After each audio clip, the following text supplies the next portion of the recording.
রাধে রাধে বন্ধুরা, আপনারা দেখছেন জীবন সার্থক ব্লগ। বন্ধুরা, কালকে সারাতে একটুও ঘুমোইনি, একটুও না। ভোর 5টা পর্যন্ত আমাদের বাবু জেগে, আর যে একটু ঘুম পাড়ানোর চেষ্টা করছি কান্নাকাটি বলে। কি বাপরে বাপ, কালকে যে কি অবস্থা হয়েছে বন্ধুরা, এখন কিছু আর বলার নেই।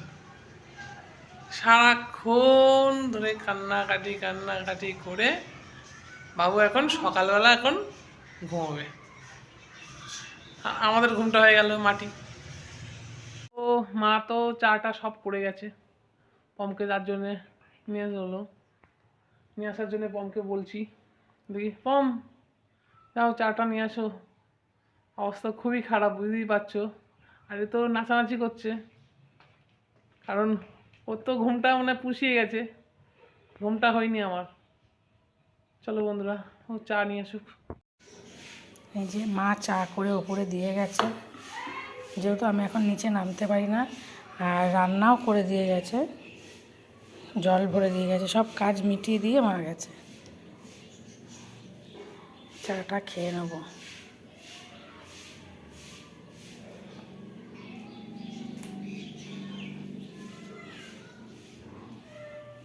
দেখি কি করছে মহারানী আমাদের। ও, মহারানী আমাদের প্রচুর বড় কাজ করছে। দেখতেই পাচ্ছ, মহারানী পুরো বিছানা পুরো তুলে কি পাতবে।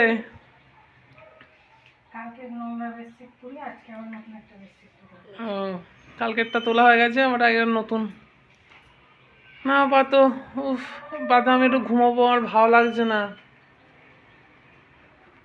তো বিছানায় এখন কাঁথা নেই, দাদার কাছে কাঁথা সব দিয়ে দিয়েছি, এগুলো সব ছাদে দিয়ে আসবে। আমি যেতে পারবো না যেহেতু, তাই ও গিয়ে ছাদে দিয়ে আসবে।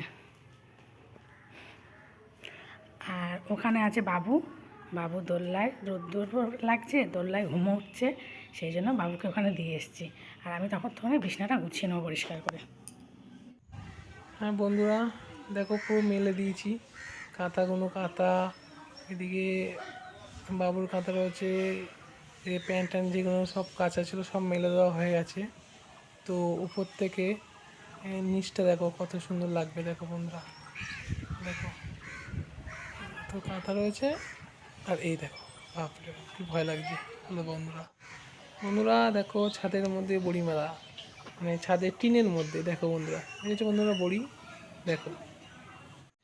তো ফাইনালি বিছানা পুরো গোছানো হয়ে গেছে, এবার মনে হচ্ছে ঠিকঠাক আছে। সকালবেলা উঠে বিছানা দেখে মাথার যন্ত্রণা শুরু হয়ে গেছে। আমার প্রতিদিন সকালে উঠে বিছানা দেখলেই মাথার যন্ত্রণা শুরু হয়ে যায়। বিছানাটা গুছিয়ে নিলাম, আর এবারে যে আগের দিনের বেডশিট সেটাই যে ফেলে দিলাম, মা নিয়ে গিয়ে কেচে দেবে। কারণ বাবু থাকে বলে 2-3 দিন পর পরই বেডশিটটা চেঞ্জ করি। বাইরে গেলাম, বাইরে গিয়ে দেখছি তোমাদের দাদা ভাই এইসব জিমের জিনিস নিয়ে এসছে। এইসব দিয়ে এখন কি করবে আমি জানি না। আমাকে বলছিল একটা নিয়ে হাতে করো, আমি বলছি না, আমি ধরতে পারবো না, খুব ভারী। তো হয়তো জিম করবে। আর সেই যে বাবুর দোলনা রয়েছে, বাবু সেখানে দোল খাচ্ছে। দাদাকে গিয়ে বললাম একটু দোলটা দিয়ে আসো, হালকা রোদ আছে ওখানে, ওই জন্য ওখানেই শুইয়ে দিয়েছি বাবুকে দোলনায় দিয়ে। জানি না মা কি রান্না করেছে।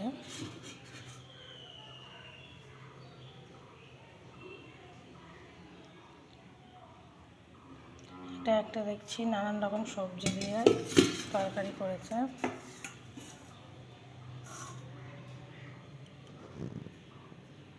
এটা উচ্ছে আলু তরকারি। তো এই ঘরটা গোছানো হয়ে গেল। যেহেতু এই ঘরে আমরা কেউ থাকি না, তাই একটু কালারফুল বেডশিটই পেতে রেখেছি। আর এই ঘরে যখন দিদিরা আসে, মানে আমার ননদ ওরা থাকে, বা আমার মা আসলে মা, না হলে আর কেউ থাকে না, এই ঘরটা তালা মারাই থাকে। আমরা পাশের ঘরটায় থাকি, আর শাশুড়ি মা নিচে থাকে। তো এই ঘরটাকেও গুছিয়ে নিলাম।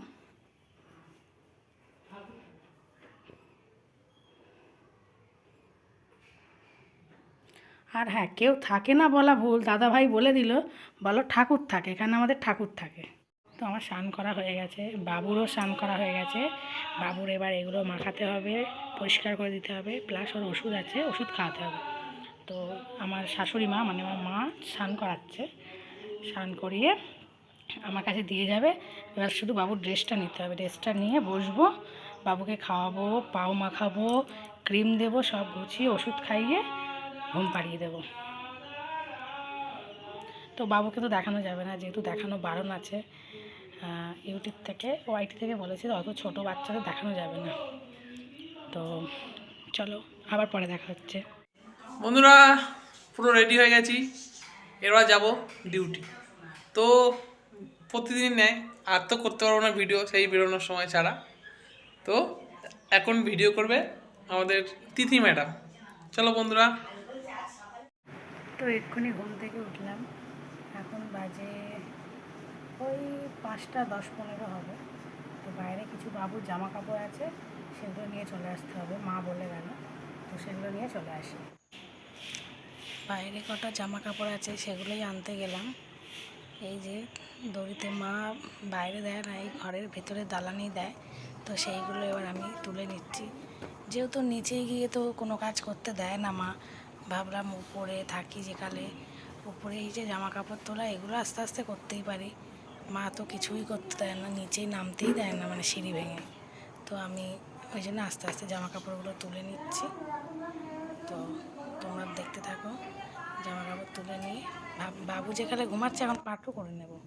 তো জামা কাপড়গুলো পাট করে নিচ্ছি, আর বললাম তো যে জামা কাপড়গুলো পাট করে নেবো, যেহেতু বাবু ঘুমাচ্ছে, আর ঘুমাচ্ছে বলেই পাটটা করতে পারছি, না হলে এমনি রেখে দিতাম, যখনও ঘুমায় তখনই এইগুলো করি। তো আমার কিছু নাইটি আছে, বাবুর কয়েকটা জামা প্যান্ট আছে, বাবুর বাবার কয়েকটা জামা প্যান্ট আছে, দুটো টি শার্ট আছে। তো এগুলো এক এক করে গুছিয়ে নিচ্ছি সব। বাবুর একটাই যে ন্যাকড়া, সেটাও সুন্দর করে পাট করে নিচ্ছি। এই কয়েকটা জিনিস ছিল, গুছিয়ে নিলাম। তো সব কিছু গোছানো হয়ে গেছে ফাইনালি। এই যে এবার এগুলো ঘরে গিয়ে রেখে আসবো। আর এখন বাবু ঘুমাচ্ছে, তাই জন্য এগুলো পাঠ করতে পারলাম। আর যদি বাবু জেগে থাকে তো আমার মা, মানে শাশুড়ি মা, ওসব তুমি করো না, আমি করে নেবো, তুমি শুধু ছেলেকে ধরো, তুমি ছেলেকে ধরো। তাই জন্য আমি বললাম যে আপনি তো সবই করছেন, আমি এগুলো একটু করি, আর ও এখন ঘুমাচ্ছে, তাই জন্য আমি এগুলো পাঠ করে নিলাম। ঠিক আছে, বিকালবেলা কী খাবো, আমার বড় মা পুরী গেছিলো, পুরীর থেকে প্রসাদ পাঠিয়ে দিয়েছে। তো দাদা ভাই বলে গেছে যে আমার জন্য রেখে দেবে। তো আমি এখন একটু খেয়ে তোমাদের দাদা ভাইয়ের জন্য রেখে দেবো। আর শাশুড়ি মাকে সকালে দিয়েছি, মা সকালে খেয়ে নিয়েছে, মা বলছে আমার মিষ্টি লাগে, তোমরা খেবে, তোমরা খাবে, আমাকে না দিলেও হবে, আমার এসব খুব মিষ্টি লাগে। তো আমি খেয়ে নিই, দাদা ভাইয়ের জন্য রেখে দিই।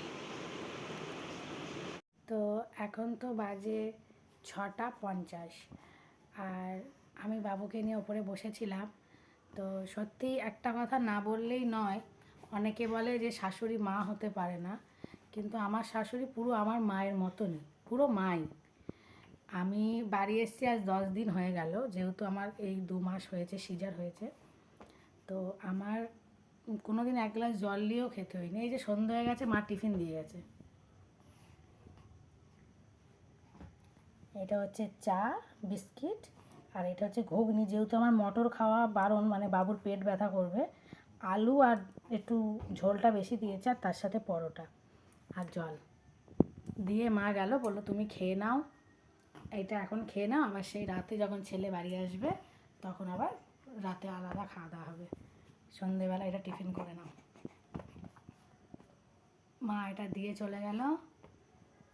এখন আমি মশারির ভেতরে আছি বাবুকে নিয়ে, বাবু খেলা করছে, বাবুকে তো দেখানো যাবে না, যেহেতু ওআইটি থেকে বারণ আছে। তো ওই জন্য দেখালাম না, দেখাবো একদিন, নিশ্চয়ই দেখাবো। তো বাবুকে দেখাতে গেলে তোমাদের ভালোবাসাটাই প্রয়োজন। যদি মনে হয়, অনেকে দেখায় ছোট বেবিদের, তাদের হয়তো প্রচুর ফ্যান ফলোয়ার্স হয়ে গেছে, বা 1,50,000 হয়ে গেছে ওই জন্য, কিন্তু আমাদের তো সবে সবে আইডি খোলা, তো যেটা ওআইটি থেকে বলবে সেটাই করতে হবে। তো যাই হোক, মা দিয়ে গেছে, আবার এক্ষুনি মা এসে দেখে যাবে যে আমার খাওয়া হয়েছে কি, মানে নিয়ে যাওয়ার জন্য। এবার না খেয়ে সেই দিয়ে ফোন দেখে যাচ্ছ, তাই জন্য আমি খেয়ে নিই। বন্ধুরা বেরিয়ে গেছি বাড়ির উদ্দেশ্যে, যাই। তো অলরেডি 10:30 বেজে গেছে। তো বাড়ি যেতে যেতে 11:10-15 বাজবে। দেখি গিয়ে কী করছে আপনাদের ম্যাডাম আর ম্যাডামের ছেলে। চলো বন্ধুরা। তো বন্ধুরা ফাইনালি বাড়ি চলে এসেছি। আর বুঝতেই পারছো আগে সিএসকে ভার্সেস আরসিবির খেলা রয়েছে। তো তার জন্যে তো অন হওয়া তো খুব মুশকিলই ছিল। তো তাও যখন বাড়ি চলে এসেছি তখন একটু অন হতেই পারি। তো বন্ধুরা আজকের ব্লগটা এখানেই সমাপ্ত। তো চ্যানেলটা অবশ্যই সাবস্ক্রাইব করবেন, কারণ বুঝতেই পারছেন প্রচুর কষ্ট করছে তিথি। ঠিক আছে, তো ভালো থাকবেন। রাধে রাধে।